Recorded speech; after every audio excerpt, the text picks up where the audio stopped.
Jesús, María Magdalena, la Iglesia, sociedades secretas, el Santo Grial y Leonardo da Vinci. Esos son los ingredientes principales del Código da Vinci, el multimillonario éxito de ventas escrito por Dan Brown que ha despertado una gran controversia. En la novela se ofrecen reinterpretaciones revolucionarias de obras de arte y arquitectónica reales, con lo que el autor consigue difuminar la línea que separa la realidad de la ficción. Induce a pensar que las opiniones expresadas por Dan Brown sobre algunas obras de arte son realmente ciertas. Hoy analizaremos gran parte de esas obras creadas por Leonardo da Vinci, centrándonos especialmente en La Última Cena. ¿De verdad contiene esta obra maestra lo que dice el libro que contiene? Es indudable que hay pistas ocultas en las obras de Leonardo da Vinci. Pistas que nos ayudan a saber quién era, en qué creía y por qué continúa siendo una de las mentes más fascinantes que ha conocido el mundo. Como era hijo ilegítimo, no podía convertirse en notario. Por consiguiente, tuvieron que encauzarle hacia otra actividad. Obviamente saltaba a la vista que era un chico con mucho talento. Sabía dibujar muy bien. Sabía construir cosas. Es probable que fuera ambidiestro. Así que cuando vieron que le interesaba el arte, le animaron a que siguiera por ese camino, puesto que no había ninguna otra alternativa. Leonardo pronto se siente fascinado por la naturaleza. El agua, las plantas, los árboles, los animales, todo despierta su curiosidad. Años más tarde, Leonardo aseguraría que la naturaleza es la mejor maestra. Es más noble imitar las cosas de la naturaleza, que son de hecho imágenes reales, que imitar lo que se dice con palabras, porque las palabras son obra del hombre. Parece que su padre reconoció el talento del joven desde un principio y le hizo ingresar en el taller de Andrea Verrocchio, un lugar inmejorable para crecer como artista. El taller de Verrocchio es una verdadera universidad de arte. El joven Leonardo aprende a dibujar, a pintar, a trabajar el bronce, a crear muebles y a diseñar banderolas para los desfiles. Habilidades todas necesarias para convertirse en artista profesional. Lo que no es explicable es la chispa del genio. ¿Cómo sucedió? No creo que lo sepamos. Leonardo puede ver muchos proyectos excepcionales en el taller de Verrocchio. Una de las cosas más interesantes que hizo, o que al menos observó, fue la colocación de una bola dorada en la cúpula de la Catedral de Florencia. Tenía 5 metros de diámetro y fue un verdadero desafío tecnológico. La bola, 2 toneladas de cobre dorado. Verrocchio crea el mecanismo que la colocará en el sitio elegido, en lo más alto del Duomo. Este logro de la ingeniería causa un gran efecto en el joven Leonardo. Durante el resto de su vida le interesarán tanto los retos técnicos como los artísticos. En el taller de Verrocchio completa su primera obra importante. Le encargan pintar un ángel en la obra de Verrocchio, el Bautismo de Cristo. Y es la contribución de Leonardo la que más destaca del cuadro. Por primera vez en la historia de la pintura, Leonardo representa una figura que se gira hacia el espectador. Eso fue una especie de revolución en la historia del arte, porque hasta ese momento todas las figuras, todas las personas se representaban frontalmente, de forma muy estática, arcaica y medieval. Y ese gesto introdujo el movimiento en las figuras. Cuenta la leyenda que Verrocchio no quiso volver a tocar los pinceles, indignado porque un muchacho supiera más que él. Leonardo da Vinci tiene ahora 24 años y ya ha pasado de ser considerado el hijo ilegítimo de un notario a convertirse en un artista legítimo. Es un prometedor artista florentino a la altura de Botticelli, Ghirlandaio y Rafael. Leonardo ya ha terminado varios cuadros notables, entre ellos la Anunciación y el retrato de Ginebra da Vinci. Ha aprendido mucho en el taller de Andrea Verrocchio. Sus ideas y su técnica están evolucionando. Tomó cientos de notas sobre arquitectura y sobre ciencias. Escribió sobre óptica y perspectiva. Escribió de botánica, de anatomía, de geología. Y también se interesó por la ingeniería y la fabricación de armas.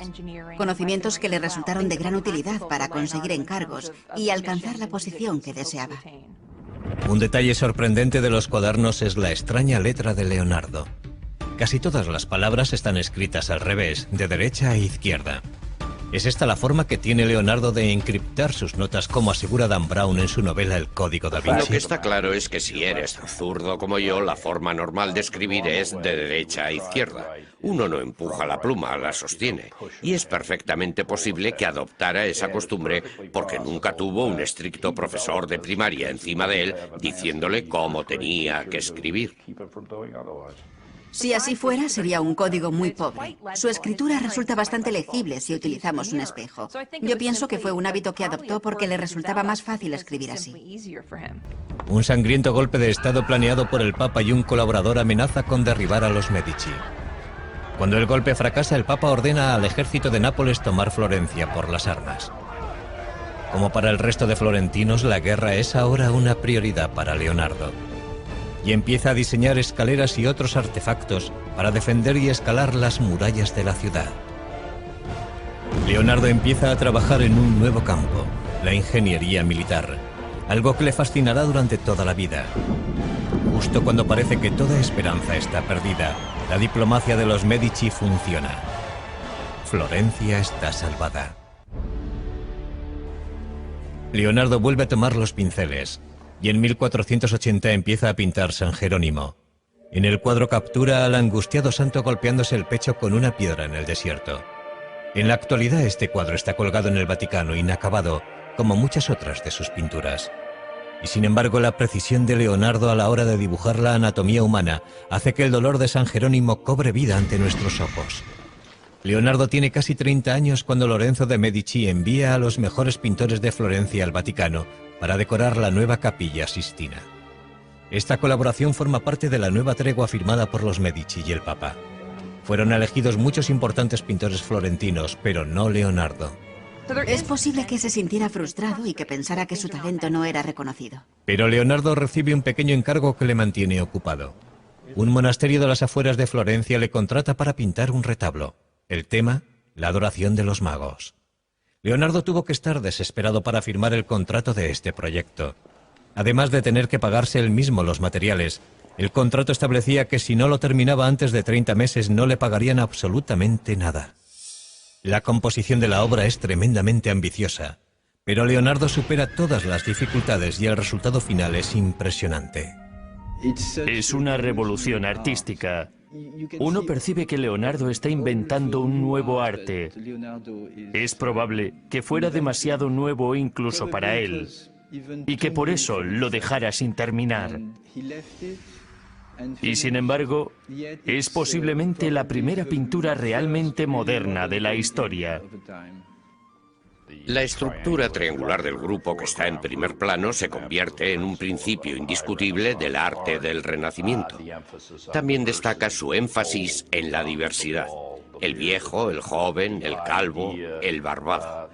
Y la idea que anota más tarde en sus cuadernos de que hay que pintar la figura humana de los huesos hacia afuera. Si nos fijamos en la parte derecha de la pintura, vemos a un hombre anciano, pero uno juraría que es una calavera. En uno de los extremos del retablo vemos a un joven con la cabeza vuelta hacia el exterior. Se cree que es un autorretrato de un Leonardo de 29 años. Leonardo dedica muchísimo tiempo al retablo y sin embargo no consigue terminar la adoración de los magos. En el Código da Vinci, que después de todo es una obra de ficción, Dan Brown habla de la adoración de los magos, insinuando que se ha producido un gran descubrimiento bajo cientos de años de pintura. La realidad es un poco diferente. Lo cierto es que hace varios años retiraron la obra de donde estaba con la intención de restaurar la pintura. Y por lo que sabemos no se encontró ninguna modificación ni nada subversivo debajo de la pintura. Aunque sí parece que la obra pudo haber sido retocada con posterioridad a la fecha en la que fue pintada. En la actualidad la adoración de los magos está expuesta en la Galería Uffizi de Florencia. Sin restaurar y dependiendo de a quién creamos, igual que como la dejó Leonardo. Leonardo llegó a Milán con poco más de 30 años. Abandonó Florencia porque se sentía bastante infeliz allí, pero también porque se entera de que Ludovico el Moro quería construir una gran estatua para honrar la memoria de su padre. Leonardo le escribe una atrevida carta al duque ofreciéndole sus servicios, no solo como pintor, sino como ingeniero militar. Haciendo gala de un descaro increíble, Leonardo asegura que es capaz de hacerlo todo. Principalmente el duque necesitaba fabricar pertrechos militares, armas ofensivas y defensivas. Y Leonardo le dice que él es el hombre que necesita. Y lo que resulta muy interesante es que en medio de la carta empieza a hablar en futuro. Y le deja caer que todavía no ha hecho nada de lo que dice que puede hacer. Pero eso nos demuestra que Leonardo sabía cómo promocionarse. Y al final de la carta le dice, por cierto, también puedo crear arte. Puedo hacer el monumento ecuestre en recuerdo de vuestro padre. En su carta, Leonardo propone diseños de fortalezas y técnicas para la fabricación de cañones y máquinas para sitiar ciudades. Uno de sus conceptos se adelanta cientos de años a su tiempo. Inspirado en el caparazón de las tortugas, Leonardo diseña el antecedente del tanque moderno. Su exterior está hecho con planchas de metal inclinadas para desviar el fuego enemigo. Unas pequeñas troneras permiten a los hombres que están dentro abrir fuego a su vez. La verdadera innovación es su forma de moverse. Un sistema de manivelas y poleas giradas por hombres o caballos pone en funcionamiento sus 4 ruedas. Pero si el tanque hubiera sido construido tal y como estaba diseñado, las ruedas habrían girado en direcciones opuestas y el tanque no se habría movido de su sitio.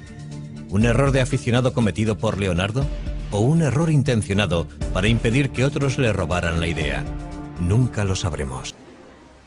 Leonardo estaba también pintando un mural religioso para la iglesia de los Sforza. El tema, la última cena de Cristo con sus apóstoles. Para frustración de todos, pasaron años sin que pareciera que Leonardo pudiera terminar la obra. Ludovico Sforza le encargó esta obra cuando estaba decorando el monasterio de Santa Maria delle Grazie, probablemente como preparación para hacer un monumento funerario para él mismo.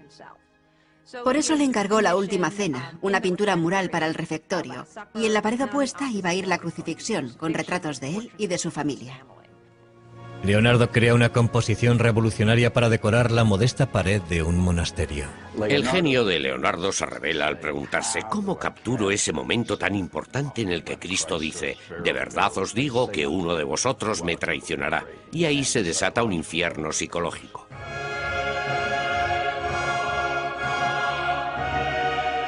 Leonardo emplea los gestos y rostros de los apóstoles para traicionar sus emociones. Leonardo intentó representar las figuras de una forma muy natural, muy humana. Quiso representarlas en acciones y actitudes que mostraran los movimientos internos de la mente. En vez de ponerlos a todos en fila, que era básicamente lo que se había hecho en los 100 años anteriores, Leonardo dividió a las 13 figuras en 5 grupos. 4 grupos de 3 personas para los 12 apóstoles y Cristo aislado, formando un grupo separado. Y eso constituyó una innovación muy destacada. En el bestseller de Dan Brown, El Código da Vinci, novela de la que también se ha hecho una película, se aporta una interpretación sorprendente de la Última Cena. El Código da Vinci está basado en la teoría de que Leonardo deslizó un mensaje secreto en esta pintura. La figura de aspecto femenino a la izquierda de Jesús no es Juan, como aseguraría la tradición, sino María Magdalena, quien se supone que era la madre de Jesús. Naturalmente, el Código da Vinci es una obra de ficción. ¿Pero creyó Leonardo algo de todo esto? Conocer el contexto en el que, dónde y por qué pintó Leonardo esta obra podría ofrecernos cierta perspectiva. Esta obra fue un encargo del duque de Milán para el refectorio, el comedor de un monasterio. Y el público que iba a verla estaba compuesto por los religiosos que se sentaban allí a comer. No era el lugar apropiado para deslizar un mensaje secreto. Y ese mensaje jamás hubiera llegado a una audiencia receptiva en caso de que se emitiera una opinión contraria a las enseñanzas de la Iglesia Católica. ¿Por qué tiene un aspecto tan femenino la figura que está junto a Jesús? Tradicionalmente, mostrar a un hombre joven con rasgos femeninos, en oposición a las figuras entradas en años que están sentadas a la mesa, era algo completamente habitual. Y si a eso añadimos que es muy poco lo que puede verse en esa pared, como para establecer si ese personaje tiene una figura femenina o un rostro femenino, el resultado es que disponemos de muy pocas pruebas para emitir una opinión. Y esa es la tragedia definitiva de la Última Cena, porque debido al deteriorado estado en que nos ha llegado es muy poco lo que ha sobrevivido de la obra de arte original. Ha sufrido 8 restauraciones documentadas, es posible que más. En la actualidad no sabemos qué partes de la pintura pertenecen realmente al pincel de Leonardo. Lo que tenemos que hacer es distanciarnos de la obra y decir que lo que de verdad queda de Leonardo es la composición. Leonardo regresa a Florencia y vuelve a tomar los pinceles.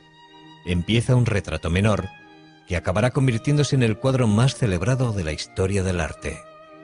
Es la espiritualidad inherente a la criatura humana que Leonardo fue capaz de reflejar en el retrato, la que eleva la figura humana a una especie de majestad.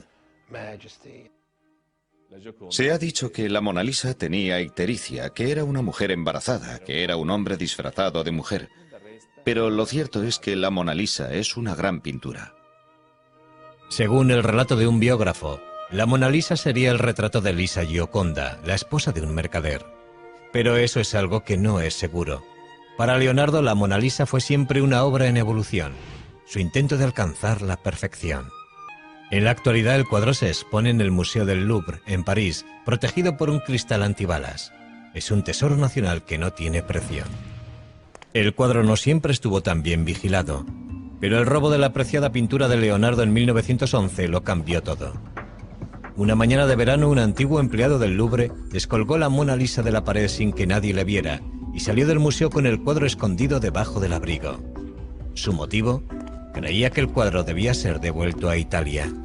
Fue un acto de nacionalismo impulsado por la idea de que la Mona Lisa debería estar expuesta en un museo italiano. A pesar de una búsqueda desesperada, el cuadro permaneció en paradero desconocido durante más de 2 años, hasta que el ladrón se ofreció a devolverlo a Italia a cambio de dinero. En 1913 fue detenido en Florencia. La Mona Lisa estaba cuidadosamente escondida en el falso fondo de su maleta, en perfecto estado. Curiosamente, el robo y la recuperación de la Mona Lisa solo consiguieron aumentar la fama del cuadro.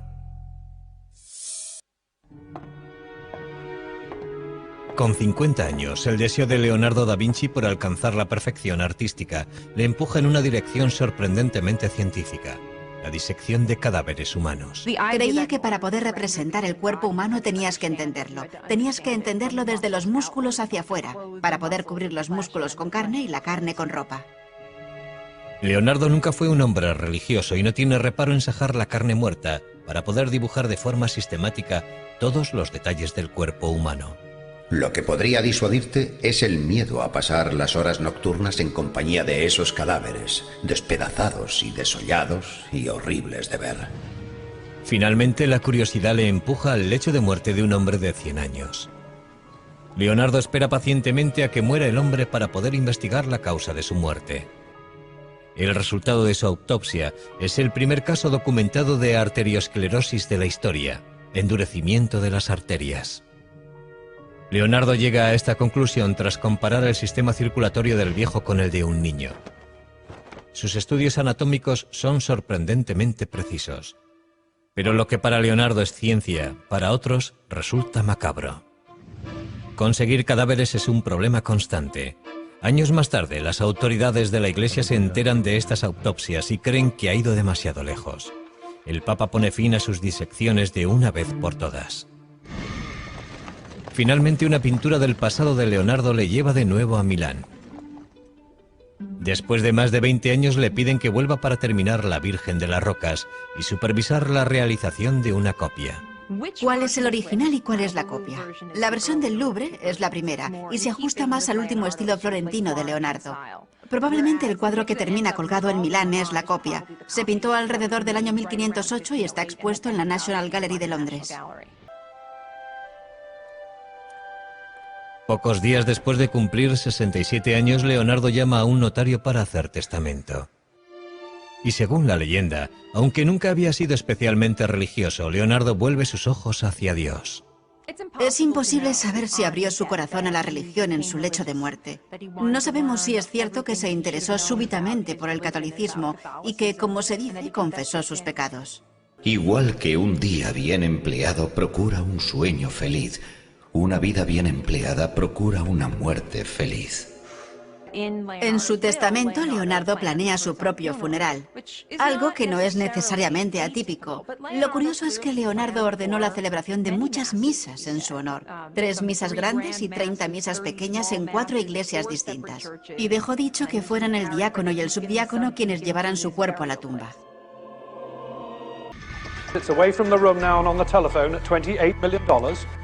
Casi 500 años después de su muerte, Bill Gates compró por más de 30 millones de dólares uno de los 20 cuadernos de Leonardo que se conservan, el Códice Lester. Desde entonces ha sido expuesto públicamente en muchas ciudades del mundo. Desde el Código da Vinci a su escritura inversa, pasando por sus disecciones y sus pinturas misteriosas, Leonardo se nos aparece como un mago negro del Renacimiento. Pero eso está muy lejos de ser verdad. Fue un hombre de un talento excepcional que vivió en una época extraordinaria. Si examinamos la vida de Leonardo, llegaremos a la conclusión de que fue más un científico que un pintor. Pasó más tiempo interesado en la anatomía, la botánica, la óptica y los estudios naturales que pintando cuadros con el pincel en la mano. Fue un hombre tan excepcional que hizo de todo. Y todo lo hizo muy bien. Leonardo fue un hombre de su tiempo. Un hombre cuyo genio y ambición le catapultaron de la oscuridad a las cortes reales. Un hombre que jamás permitió que la adversidad hundiera su intelecto. Un hombre para la eternidad que ilumina nuestra imaginación incluso hoy. Leonardo da Vinci.